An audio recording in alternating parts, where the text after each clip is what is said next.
In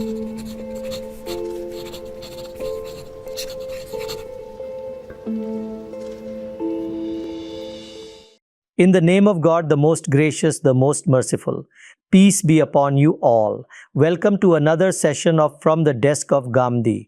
The series of discussions on the 23 objections continues. Today is the 36th session of this series, and with reference to Isra and Mi'raj, the objections and criticisms raised regarding the thoughts of Ghamidi Sahib are under discussion. Thank you very much, Ghamidi Sahib, for your time. As a reminder, this is the third session in the series on Isra and Miraj, where we are presenting one by one the objections raised regarding the thoughts of Ghamidi Sahib. In the last session, it was established that according to you, there are 4 separate incidents. The first incident is currently under discussion. The description of it in Surah Bani Israel, what its nature was, you explained at length, namely that it was a ruya. You also explained the meaning of the word ruya, and we presented before you the objections that are made regarding it. Among the words of the ayah of Surah Bani Israel, there are some additional objections raised by the ulama concerning the concept that you have expressed. The first objection of today's session concerns the very opening of the surah. You often speak about the style of the discourse, the point of the beginning of the discourse, and its style, Subhana Ladhi Asra bi Abdi.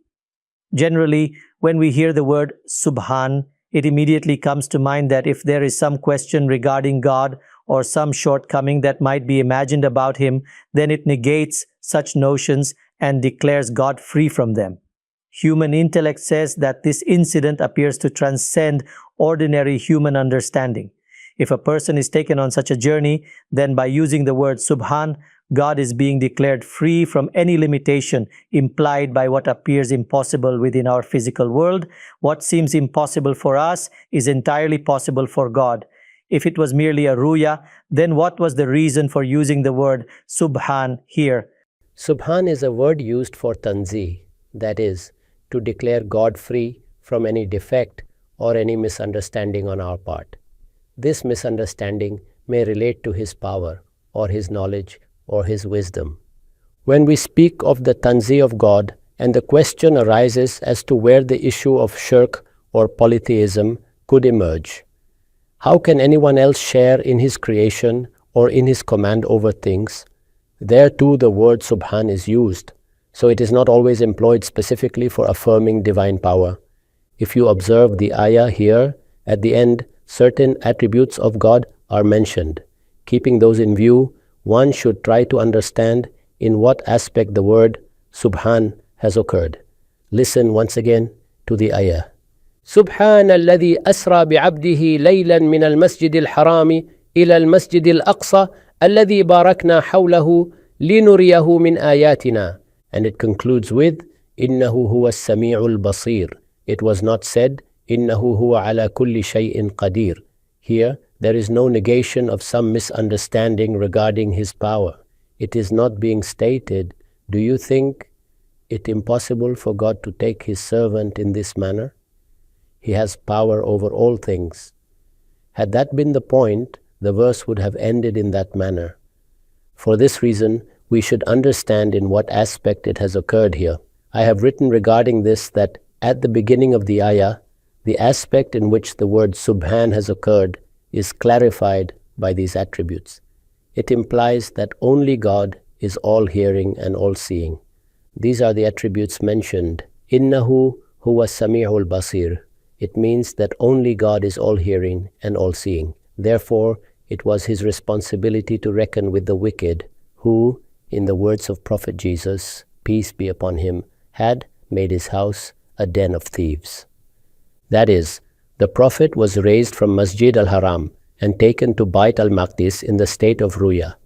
The objective was to ordain for him the custodianship of the Haram, and the custodianship of Bayt al-Maqdis was being transferred to Bani Ismail, or to the Prophet and his followers, so that it becomes known that those people who had turned these places of worship away from the purpose for which they had been established were no longer worthy of controlling them or remaining their custodians. This was the aspect under consideration in which the incident of the Ruya took place. Whatever Bani Israel had been saying and doing in this house, Upon hearing and seeing it, this became its necessary consequence.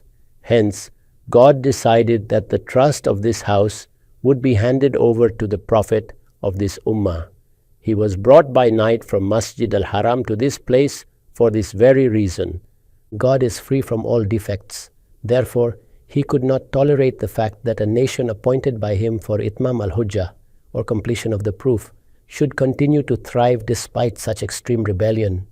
This in reality is the Tanzi being referred to, that is, the creator of this universe, who arranged for the guidance of humanity, who appointed the descendants of Abraham. How could it be possible that Bani Israel would descend into rebellion to such an extent that they would abandon God in this manner, that they would develop tendencies such as killing the prophets of God, that they would behave similarly with Prophet Jesus, peace be upon him, and then the matter would simply remain unresolved? That could never have been. Therefore, God decided the matter. Given the objective He had, it was indispensable that another arrangement be made, and that is exactly what He did. He handed over the responsibility of Dawah and Shahada to Bani Ismail at the global level. That is, this ruya was shown for this purpose. Therefore, the issue is not actually about any misunderstanding regarding His power that would then need to be negated. Among us, there is generally no tendency to study the events mentioned in the Quran within their context and background. Rather, we regard this merely as a wondrous event and naturally conclude that the word Subhan must therefore have been used in that sense. However, Subhan here has not been used in that sense. If you consult the tafsir of Ustaz Imam in Tadabbur Quran, you will find that he too has stated precisely the same thing and elaborated upon it extensively. I have merely summarized his explanation. Ghamidi Sahab, you explained the first question that arises, and your initial argument is that even if someone assumes from the word Subhan that this was a sensory or physical incident, it must still be passed through the filter of Ruya in order to properly understand it. Would you like to add anything further regarding this? I would say to you, and I have already drawn your attention to the fact that I am not alone in this opinion, that this is the view of the Ustaz Imam, which I have explained. I too have summarized it in my tafsir. In fact, he has discussed every aspect of it in his tafsir, Tadabbur Quran. I would also like to present that, as has been explained in various places, Subhan is a term used for tanzih. He is discussing the same matter. That is, God's being is free from all defects and shortcomings when the word is used. It signifies the beginning of an address in which some misunderstanding regarding the being of God is to be removed.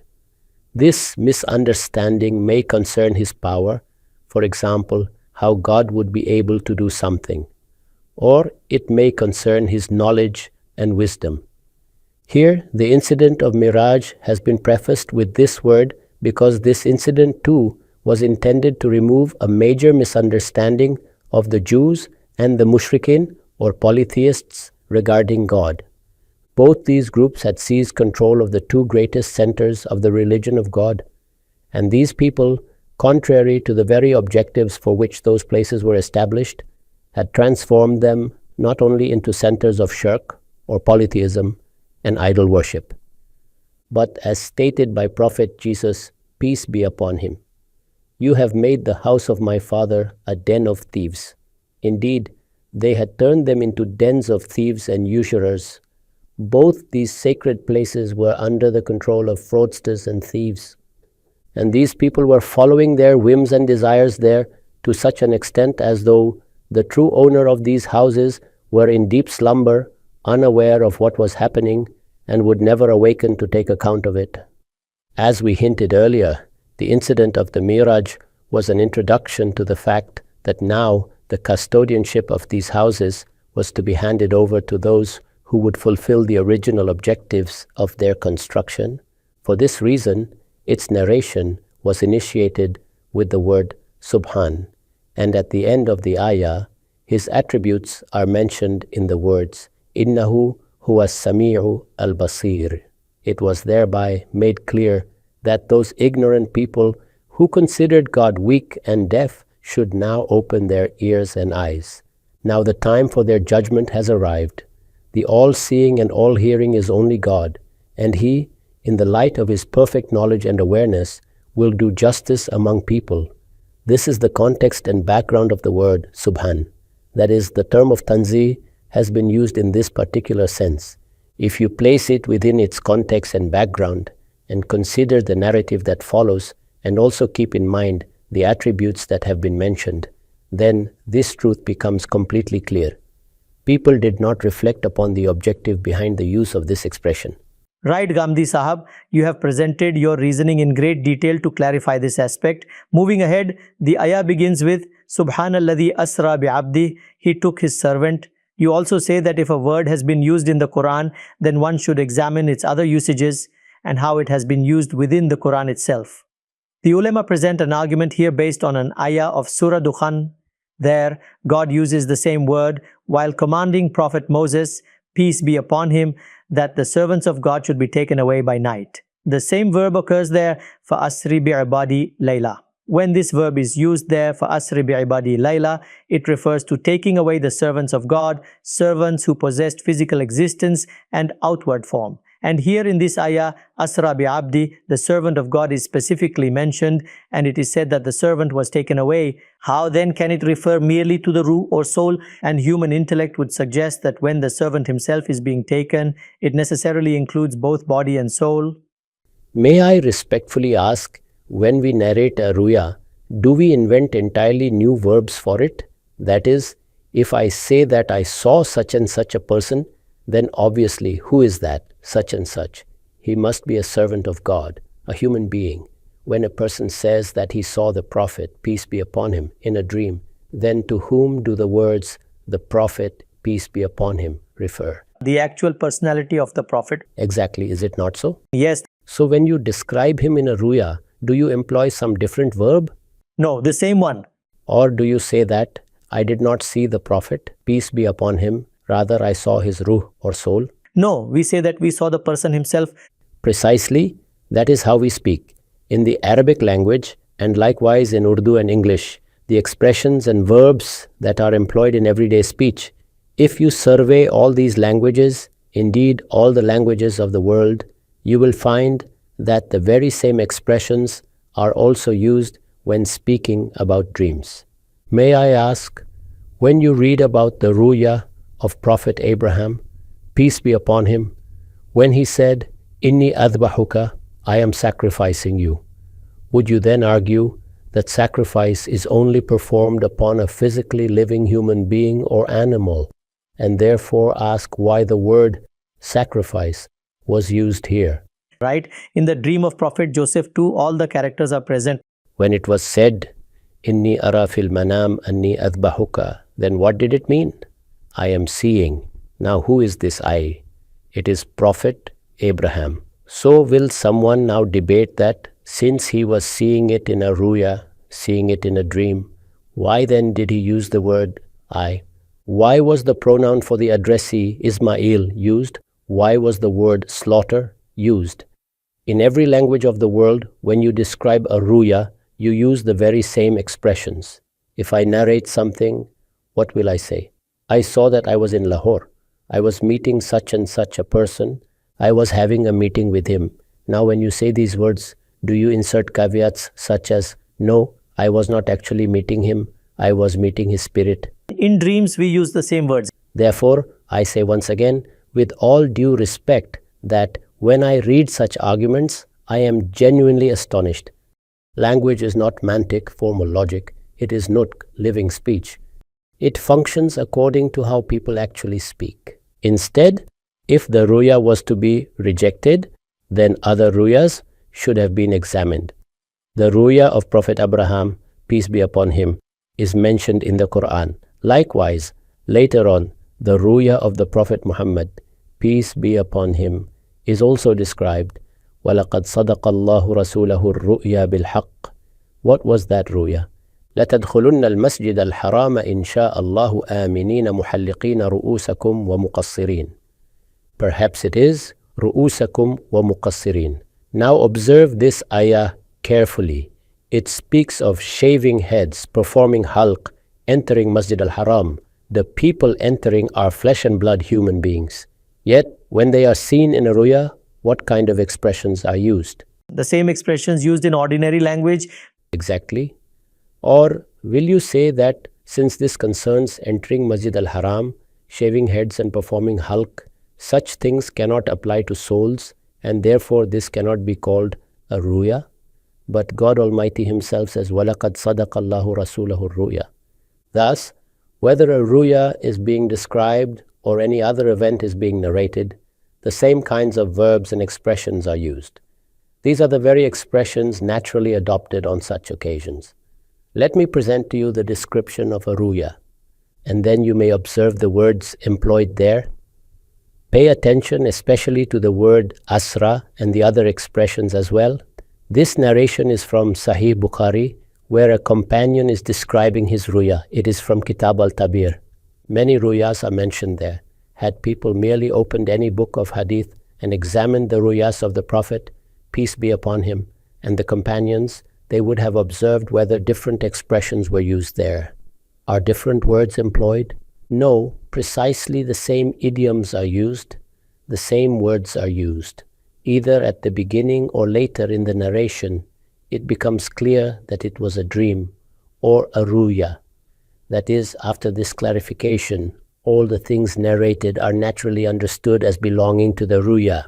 When Prophet Abraham, peace be upon him, says, "Son, I see myself sacrificing you," and he has already clarified that he was seeing it in manam, sleep, in a state of sleep, in a ruya. Otherwise, if he were describing an external incident, would he have used different words? Now observe this narration where a companion describes his own experience. As I said, this is from Kitab al-Tabir in Sahih Bukhari. He says, "Kuntu gulaman shabban azaban fi ahdin nabi." I was a young unmarried boy during the time of the Prophet. Kuntu abitu fil masjid, and I used to sleep in the Prophet's mosque.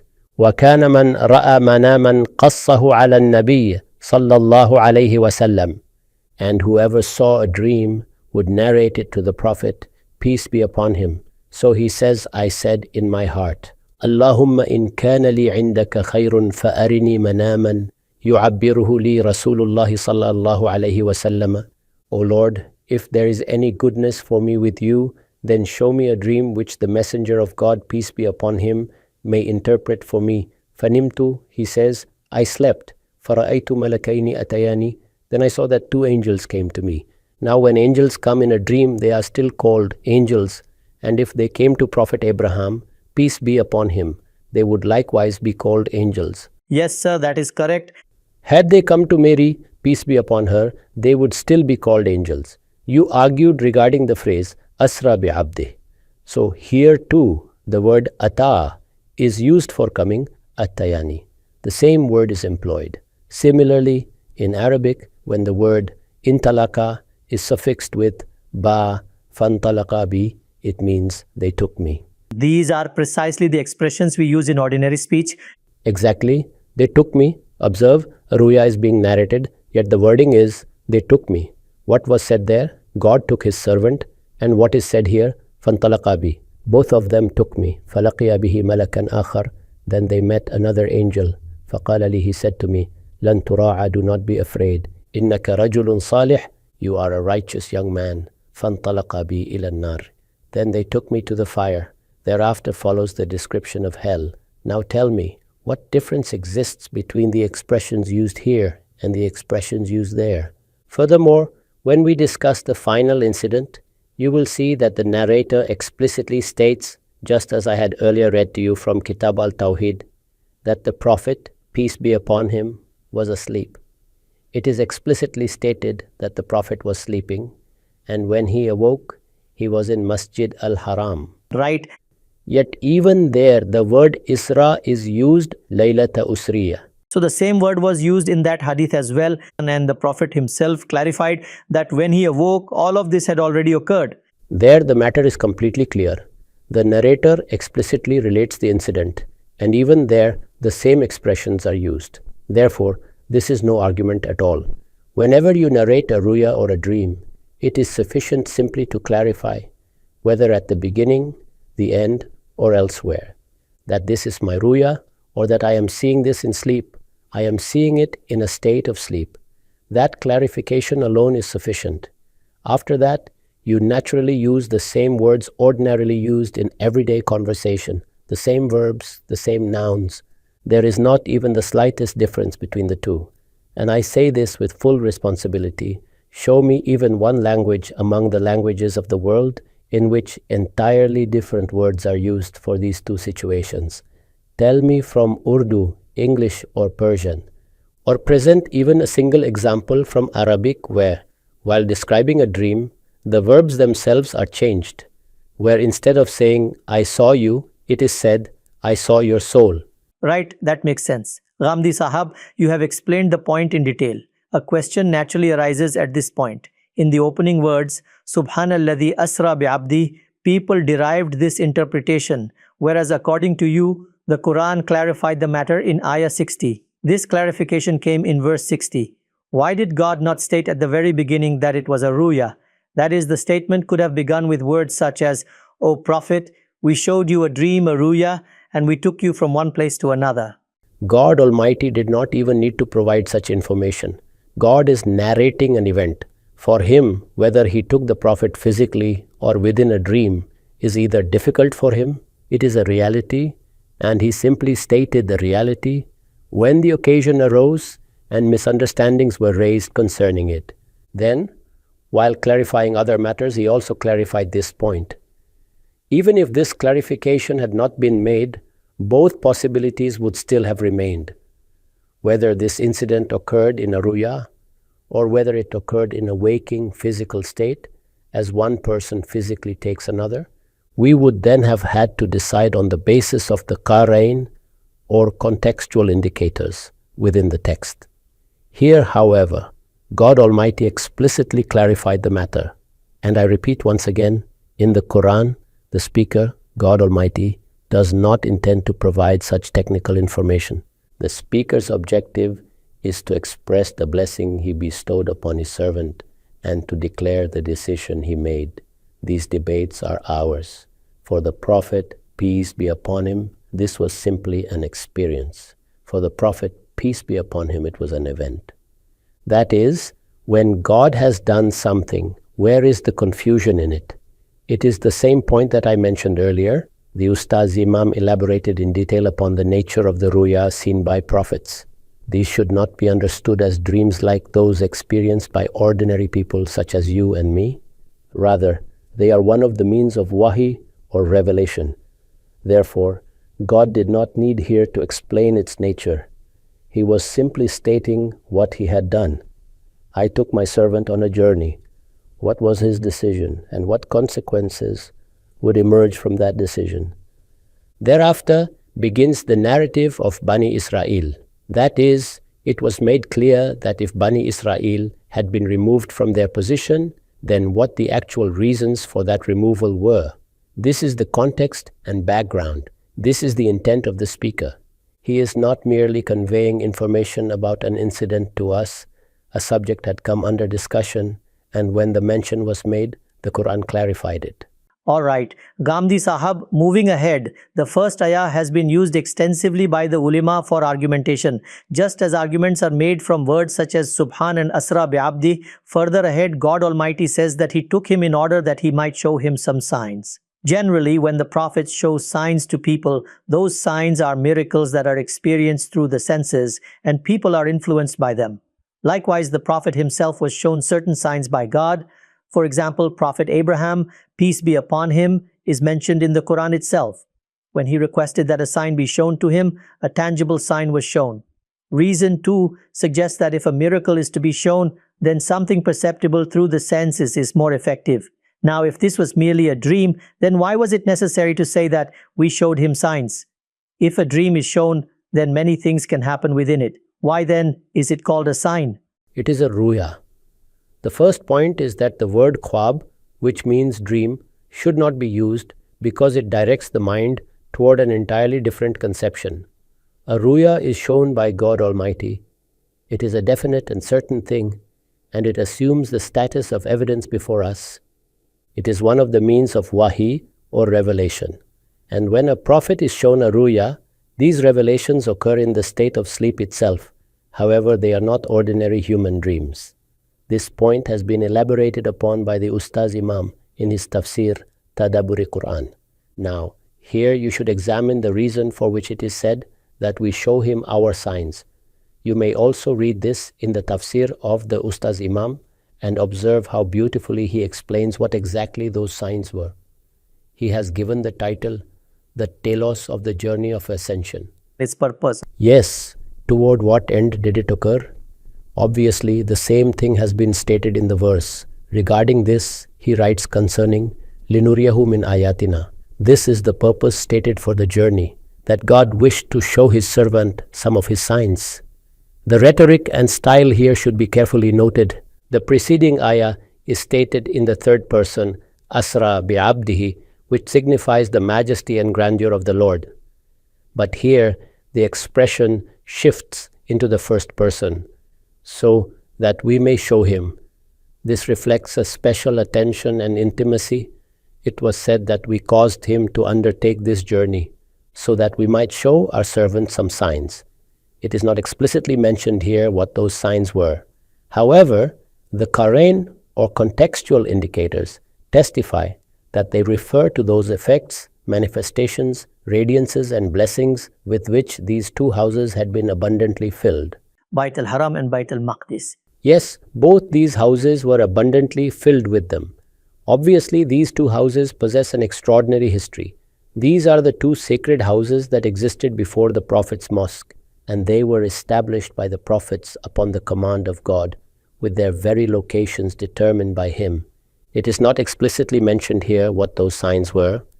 However, the Qarain justify that what is intended are the effects, manifestations, radiances, and blessings with which these two houses had been abundantly filled. Obviously, the purpose of showing them could only have been that in light of the context, the background, and the attributes mentioned at the end, Innahu huwa sami'ul basir, the objective was that this will and decision of God Almighty become manifest to the Prophet, peace be upon him, that now these trusts were being taken away from untrustworthy covenant breakers and handed over to him. Therefore, during those extremely difficult days of Dawah, the Prophet was being given the glad tidings of the help and support of God Almighty. The journey of Mi'raj was a final seal of affirmation, and all that was about to happen was shown to him. Okay, so these were the signs in relation to all these dimensions of the discourse. I have further elaborated upon them and stated in my tafsir that these two houses were to be entrusted to the Prophet, peace be upon him. Their custodianship too was to be transferred to him. The blessings of God associated with them were now to become specifically attached to the Prophet, peace be upon him. I have repeatedly said that the first house established by the command of God as the center of Tawheed, or the oneness of God. When Bani Israel held the position of God's appointed witnesses, and this second house, that is Masjid al-Haram, which in fact should be called the first house of God, having been built by Prophet Abraham, peace be upon him, when the custodianship of both these houses is being transferred, then naturally there are also worldly consequences attached to it. What is the worldly consequence on this side? If the custodianship of the Haram is transferred to the Prophet, peace be upon him, or to his followers, what will that imply? It will mean the end of the domination of Quraysh. The rule of Quraysh over the Arabian Peninsula will come to an end. The Prophet or his followers will rule this peninsula. This was the promise of God that had already been mentioned in Surah Al-Nur, that God has promised to grant you authority over the earth. And what lies on the other side? There are Rome and Persia. If you reach there, it means that the kingdoms of Rome and Persia too will bow before you. Thus I believe that all of this was shown to the Prophet, peace be upon him, on that night, that all these events were destined to occur. Hence, on many occasions, you will observe in the collections of hadith that the Prophet said that all this would indeed happen, that the keys of Rome and Persia would be handed over to you. Thus, in reality, all this information was the result of those ruyas, which the Prophet described on various occasions. Therefore, the blessings of these houses were shown to him. Their custodianship being transferred to him was indicated to him. And then the worldly consequences that would flow from this transfer were also shown. What sovereignties, what empires would emerge from it? What age would begin when your followers would rule the world? All these were the signs shown to the Prophet on that night. If you wish to understand these words in their true depth and keep their context and background in view, then you will understand their real meaning. In reality, whenever we read an ayah of the Quran, we tend to approach it from a magico-mystical perspective. Instead, we should examine how the Quran itself presents its perspective. Why has this matter been raised? What is the purpose behind narrating it? If the objective had merely been to narrate it as an astonishing, miraculous event, then at the end, God Almighty would have said, "Innahu ala kulli shay'in qadirun." But He did not say this. And immediately afterward, if you read Surah Bani Israel, God tells us where the dawah of Bani Israel began. What message was given to Prophet Moses, peace be upon him, how the Torah was revealed to him, what the Torah actually was, and how Bani Israel dealt with it. Therefore, this entire narrative was also being recounted so that if they have now been punished, and these legacies are being taken away from them, then what exactly the reasons for that were. This is the coherence of the discourse. All these matters should be understood in that light. I invite those people who truly reflect upon such matters to study the Tafsir Tadabbur-e-Quran by the Ustaz Imam. Such an extraordinary tafsir has been written in our times, and through it an entirely new perspective for reflecting upon the Quran has emerged. Yet unfortunately, our misfortune is that we continue merely repeating old stories and tales. You have answered in great detail the question regarding the dimensions in which these signs have been described and what exactly those signs were, as indicated by the Quran further within the text. Now, regarding this first experience or incident, which is termed the incident of Isra and Miraj, I wish to present one final argument before you.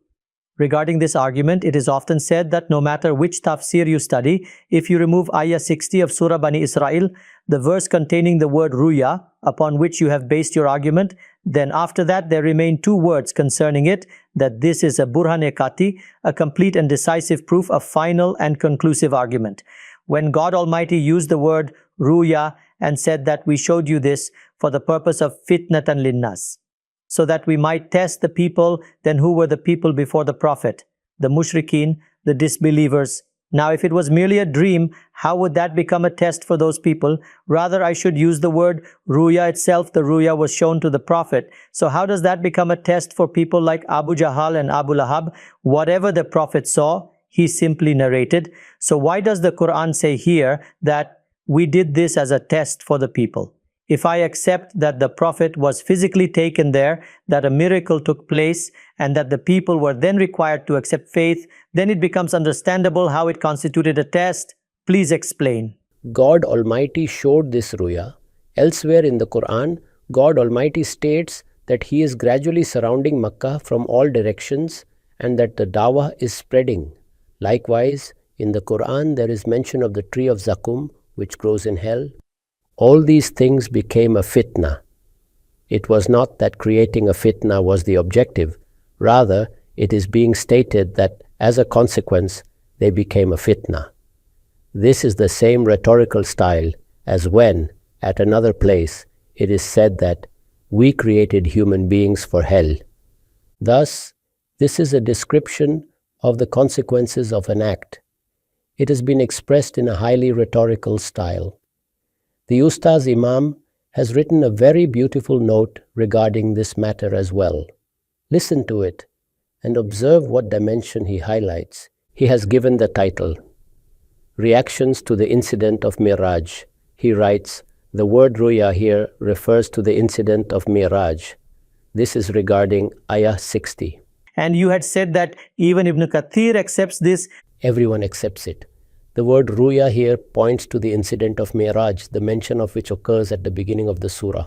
There we have already clarified that for both Quraysh and Bani Israel, This incident constituted a hidden warning that the custodianship and guardianship of both houses would be taken away from their current custodians and handed over to the Holy Prophet and his followers.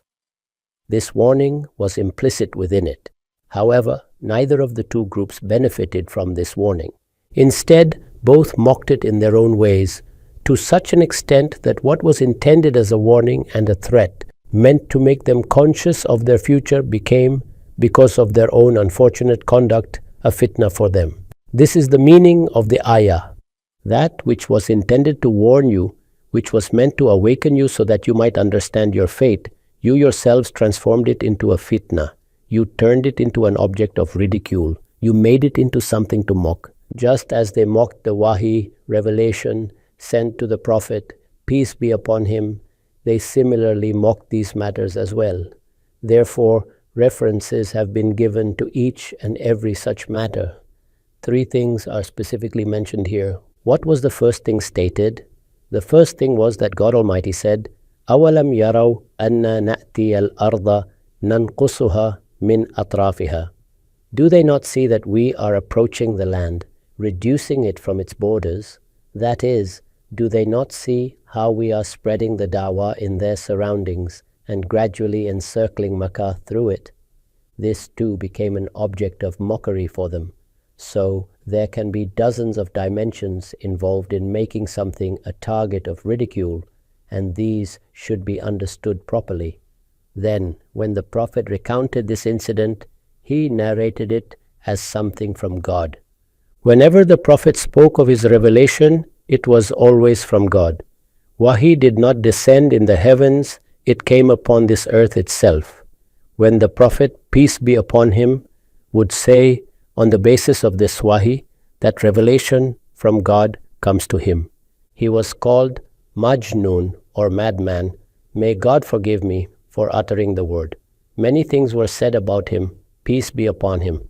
The same thing happened here as well. That is, when the Prophet, peace be upon him, told the people that God had taken him on this journey, and that he had undergone such experiences and had been shown such and such signs, this too became an object of ridicule and mockery. People began saying, now look, he claims that God took him in this manner. Now he says that God Almighty showed him such visions. Now he says that he went to Bayt al-Maqdis. And now he says that Bayt al-Maqdis will soon be handed over to him. Thus, these were the various dimensions of the ridicule. So, when viewed in light of the context and background, this is what has been referred to in this ayah, that we merely gave them certain information, such as how the dawah was spreading around Makkah. We informed them about the tree of Zakum, which would become food for the people of hell. What was the purpose of this? That they might take a lesson from it, that they might be somewhat affected by it, that it might serve as a warning and deterrent for them. But instead of this, they turned it into an object of jest, and as a consequence, what had been intended for their warning, deterrence, and inzar, warning of consequences, became a fitna for them. Ghamidi Sahab, how then should this ayah be translated? Because as you can see, the turning of it into a fitna is being attributed to God Almighty, and before this the ruya has been mentioned. Could you explain from your tafsir how this ayah should be translated in light of the structure and composition of the sentence? Let me present before you the translation of ayah 60. Because the commonly understood translation is that God Almighty did this in order to test them. That point is not actually under discussion here. The ayah is, وَإِذْ قُلْنَا لَكَ إِنَّ رَبَّكَ أَحَاطَ بِالنَّاسِ وَمَا جَعَلْنَا الرُّؤْيَا الَّتِي أَرَيْنَاكَ إِلَّا فِتْنَةً لِلنَّاسِ وَالشَّجَرَةَ الْمَلْعُونَةَ فِي الْقُرْآنِ وَنُخَوِّفُهُمْ فَمَا يَزِيدُهُمْ إِلَّا طُغْيَانًا كَبِيرًا. The entire matter has been stated by God Almighty. You will recall that earlier, while warning and cautioning them, a few other things had also been mentioned. Remember when we had said to you, by way of warning and deterrence, that your Lord has encompassed these people. This is the same point as نَأْتِي الْأَرْضَ نَنْقُصُهَا مِنْ أَطْرَافِهَا, which had already been mentioned before this, and they were mocking it. And the ruya, which we showed you, merely because of this and because of their own attitude, we turned it into a fitna for the people. And likewise, that tree upon which the Quran has pronounced a curse, we warned them of their fate. However, what has become the result? It has instead become a cause for increasing their rebellion. God Almighty has stated the entire matter himself. You may observe that I have written about this in footnote number 183. The indication here is toward the incident of Isra, which has been mentioned at the beginning of the surah. Within it was an implicit warning for both Quraysh and Bani Israel that the custodianship of Masjid al-Haram and Bayt al-Maqdis was being handed over to the Prophet. Therefore, it too became an object of ridicule. Listen, now he even claims he is going to take over Bayt al-Maqdis, to the extent that, in the words of the Ustaz Imam, what had been intended for their warning, deterrence, and awakening to their fate became, through their own wrongdoing and disobedience, a fitna for them. God Almighty himself states that our purpose was to make these things a means of warning for you. وَنُخَوِّفُهُمْ, we warn them. But what has been the outcome? Instead of developing fear and taqwa of God, instead of becoming warned and alert, وَنُخَوِّفُهُمْ, we warn them. Yet, فَمَا يَزِيدُهُمْ إِلَّا طُغْيَانًا كَبِيرًا, it only increases them in great rebellion. Okay, so it is they themselves who turned it into a fitna? Yes, they turned it into a fitna. Such attributions to God are made with reference to consequences. You will find many examples of this throughout the Quran. Ghamidi Sahab, you have explained this dimension beautifully as well.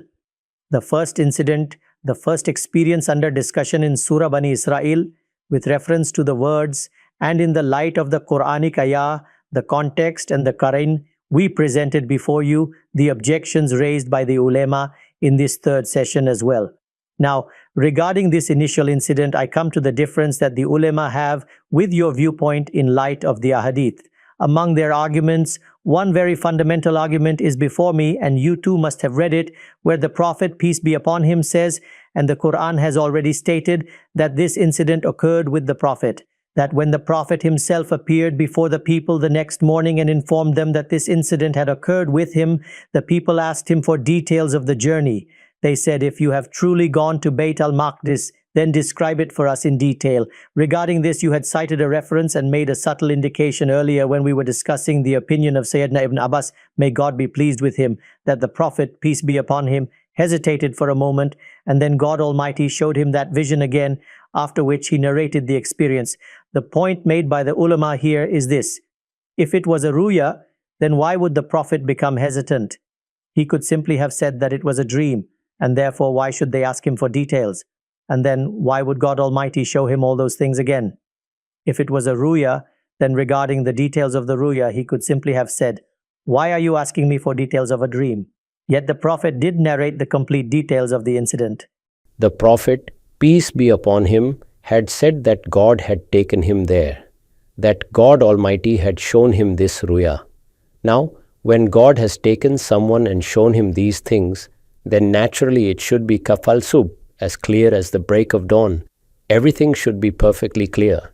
There should be neither confusion nor anything liable to be forgotten. All these matters should be viewed from this perspective. Thus, when the Prophet related this ruya to God Almighty and said that this whole incident occurred in such and such a manner, and when God himself had taken him there in a ruya, then it was a reality, an event that had truly been witnessed. Therefore, every detail should have been distinctly clear. It was from this angle that they questioned him. However, the Prophet felt uneasy because some things were not immediately remembered in the exact way they were being asked. And those who were asking were not asking sincerely in order to learn. Their intention was ridicule and mockery. Even if you physically travel somewhere, do you count every single detail? Do you count how many pillars were present? So, when they asked these questions, the Prophet became concerned that if something did not correspond exactly, these people would turn him into an object of ridicule. In response, God arranged for the ruya to be shown to him again in full consciousness, just as it had been shown during the night. As it is mentioned in the narration, the Prophet saw everything as though the masjid were as near as the house of Aqil, and he narrated it to the people. Thus, the point has been made from this perspective. However, after all this discussion, I wish to ask you, about whom are these objections actually being raised? To whom are these questions directed? That is, this incident was narrated at the beginning of the surah. I, or the Ustaz Imam, or someone else formed the opinion that the Quran itself says it was a ruya. So now God Almighty is effectively being asked, you have stated that it was a ruya, now explain to us the meaning of this hadith. That is ironic. My brother, the Quran says it was a ruya. It is a ruya. There can be no second opinion in the matter. The narration must then be understood in accordance with its context and occasion. First of all, this sequence must be corrected. In reality, this is the lightning strike that has devastated our intellectual firmament. That is, instead of examining all narrations and reports while firmly holding on to the Book of God as the guiding criterion, observe the kind of logic that is being employed. Sometimes it is argued from the word subhan, as though it could only be used for negating doubts about God's power, or from the words asra bi'abdi, discussing how these verbs and expressions have been used, but they are used according to the ordinary principles of language. One must understand what the attributes are, what the underlying objectives are. All these matters must be comprehended with great depth and insight. But my point is this, there is no debate here that two equally valid opinions are possible. There were two theoretical possibilities, and among them, one position has been adopted because the Quran itself indicates it. Now, if questions are raised against that, then in reality, those questions are directed toward God Almighty Himself, because it is He who has said, وَمَا جَعَلْنَا الرُّؤْيَا الَّتِي أَرَيْنَاكَ إِلَّا فِتْنَةً لِلنَّاسِ. Right, Ghamidi Sahab, we now move toward the conclusion. You had said that there were 4 separate experiences, the arguments of the ulema from within this surah, from the ahadith, and from the very nature of this incident were all presented to you one by one. Now we move toward the second and third incidents, which are discussed in Surah Al-Najm. Generally, the ulema have subsumed those events within the details of the incident mentioned in Surah Bani Israel. We now proceed toward those second and third incidents. You had stated that these are separate incidents, and regarding this, there are some objections that I shall now present before you. The first objection is this: when God Almighty said that we showed some of our signs to our servant, and we took our servant so that we might show him some of our signs, then in Surah Al-Najm as well, the same idea appears that God Almighty showed His servant a great sign. You yourself say, Al-Qur'anu yufassiru ba'duhu ba'da. The Quran explains one part through another. The ulama argue that since a great sign is said to have been shown there, and here 2 signs are mentioned as having been shown, therefore an aspect of commonality between the incidents emerges, and from this commonality one may say, an aspect of combining the 2 incidents has been established. So can signs only be shown once? Some signs were shown on that night, while other signs were shown on another occasion. God shows many of His signs to His prophets. He shows paradise, hell, the fate of people. There are numerous ruya described in the books of hadith, and within them many different signs were shown, signs entirely distinct from these signs. Will we determine matters merely by seeing the word sign without understanding them in reference to the Quran itself? Just because the word sign appears, will we conclude that it refers to one and the same event? In Surah Al-Isra, by keeping its context and background in the foreground, the nature of its signs becomes clear. That is what we have explained, how the Ustaz Imam understood them and how I understand them. Now let me read to you the translation of the ayah from Surah Al-Najm. You will notice that it has been stated there with complete clarity that this was not the objective there. There, the aim is to tell the Quraysh what the vehicle or source of this wahi, revelation, to the Prophet was. How was Jibril seen in that incident? That is, it was such a manifest reality that there did not remain even the slightest doubt in his mind. The entire matter has been clarified by the Quran itself. It was an experience of direct sight. it occurred right before his eyes. Thus, the archangel Jibril al-Amin appeared upon the horizon. Then he drew near. Then he delivered the wahi, or revelation. And it has also been stated that these were two separate incidents. That is, even if you combine one with the other, how will you combine the second one? وَلَقَدْ رَآهُ نَزْلَةً أُخْرَى. First one incident was narrated, and then a second incident was narrated. Therefore, these are completely independent incidents. Their objectives and their nature are entirely different. The Prophet, peace be upon him, himself clarified this point, which I shall now present before you. I had hinted toward it previously as well. However, I asked them, what kind of method is this? The signs God manifested there were different from the signs shown here. There, the objective of the discourse is that we reveal those signs to the Prophet, peace be upon him, which would comfort him and grant him certainty, so that he might become a witness over the people. He was not a philosopher or a sage. He did not establish arguments through minor and major premises. Rather, he spoke through the will of God. If you read the complete ayah, it is informing us that this companion of yours, this prophet whom we have sent to you, is not speaking from himself. He is conveying to you the words of God. The argument there serves an entirely different purpose. The discourse itself is altogether different. Listen to it once again. According to me, it requires neither explanation nor elaboration. A straightforward translation itself indicates the purpose. The stars bear witness when they fall that your companion has neither strayed nor lost his way. This is the issue under discussion there. He does not speak from his own desires. This Quran is a wahi sent to him, and he has been taught by one mighty in power. This is the argument there. Whereas what was the argument there in Surah Al-Isra? That is, what are our decisions? What are we going to do with the haram?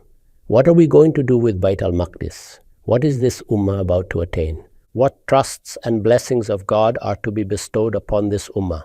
What are the consequences of these struggles that are soon to unfold? Those matters are being discussed there. What then is being discussed here? Who taught these things to the Prophet? How did the wahi come? How did certainty concerning it develop? What was the degree of certitude possessed by the Prophet of God? A being possessing immense power and wisdom taught him, one endowed with profound knowledge and wisdom. These are descriptions of the attributes of Jibril.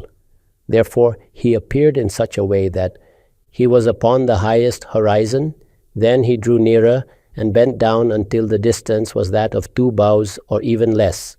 Then God conveyed the wahi to his servant, and what he saw was not an illusion. Will you then dispute with him over what he witnessed with his own eyes? With his own eyes. The very same words, أَفَتُمَارُونَهُ عَلَى مَا يَرَى. Now the second incident, وَلَقَدْ رَآهُ نَزْلَةً أُخْرَى. He saw him descending once again, near Sidratul Muntaha. Here too it has been stated clearly how within this world the stations linking the realms of Nasut and Lahut were unveiled. Thus it was said, and he once again saw him descending near Sidratul Muntaha, and near it lies Jannat al-Mawa, when that which enveloped the Sidra enveloped it. What was enveloping it? His eyes neither swerved nor transgressed. He indeed saw among the greatest signs of his Lord. That is, the signs seen here pertain to the universe of my Lord, the Mala'i Ala, Sidratul Muntaha.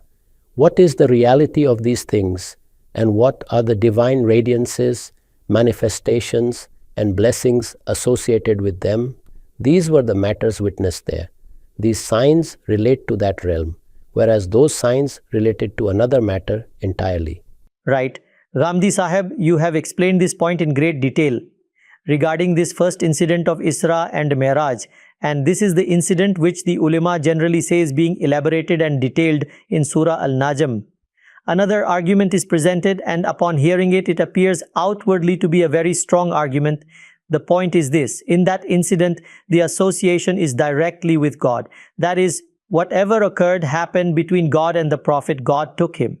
and the details that later appear in the ahadith that he met God Almighty, ascended through the heavens, even within Surah Al-Najm, a similar theme is under discussion. There it was said, whatever I showed him, and here it is said, whatever he saw, and that his eyes did not swerve. Thus, the incident in Surah Al-Najm appears to be a strong case study. If the person encountered in the event is identified, that is, whom did the Prophet meet? And if it is the same being, namely God, then in Surah Al-Najm too, the meeting would have been with God. There too he saw him, and here as well. Thus, the arguments of the ulama appear strong in claiming that both incidents are actually the same. Its answer has in fact been given by the Prophet, peace be upon him, himself. However, before that, you should note that the attributes being described here cannot possibly be attributes of God. The way the incident has been depicted, it cannot even be imagined that it refers to God. Therefore, the great muhaddisin and great ulema all agree that this is the mention of Jibril al-Amin. According to me, no one should even have the slightest doubt regarding this. Read it again, recite it once more, see it in Surah Al-Najm. The mention there is of Jibril. However, in order to bring this entire debate to an end, listen to the statement of the Prophet, peace be upon him, himself. After the departure of the Prophet, peace be upon him, the question arose as to whether the Prophet had seen God Almighty. This question was posed to Sayyidah Aisha, may God be pleased with her. Observe the narration. It is narrated by Masruq. He says, Kuntu muttaki'an inda Aishata. This narration is from Kitab al-Iman in Sahih Muslim. What is its number, Ghamidi Sahib? Number 358 in Sahih Muslim. So what happened? He says, Kuntu muttaki'an inda Aishata. I was reclining against a wall in the house of Sayyidah Aisha. Then she said, Ya Aba Aishata, ثلاث من تكلم بواحدة منهن فقد أعظم على الله الفرية.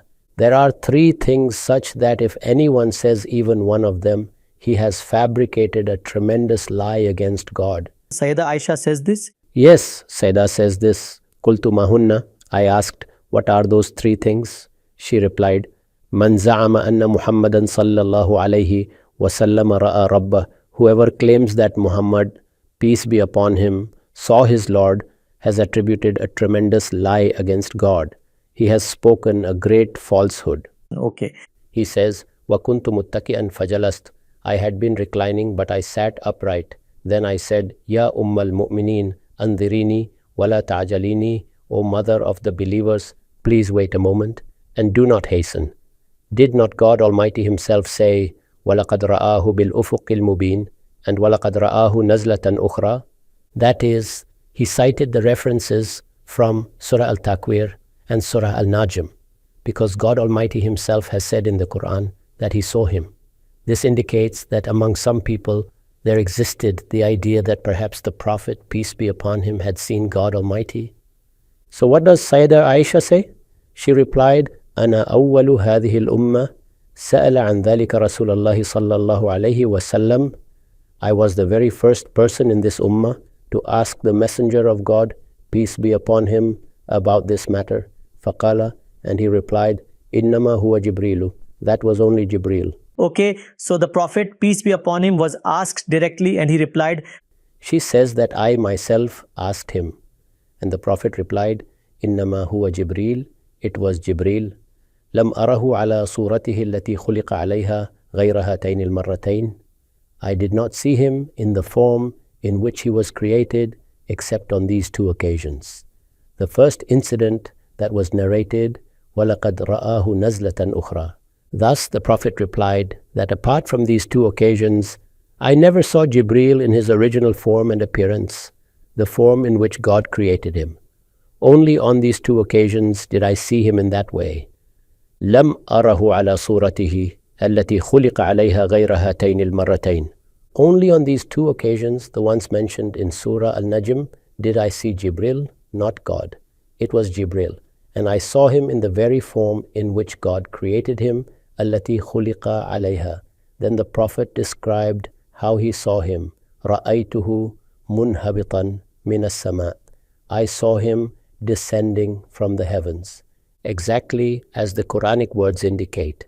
That is, it was here on earth that he was granted this vision.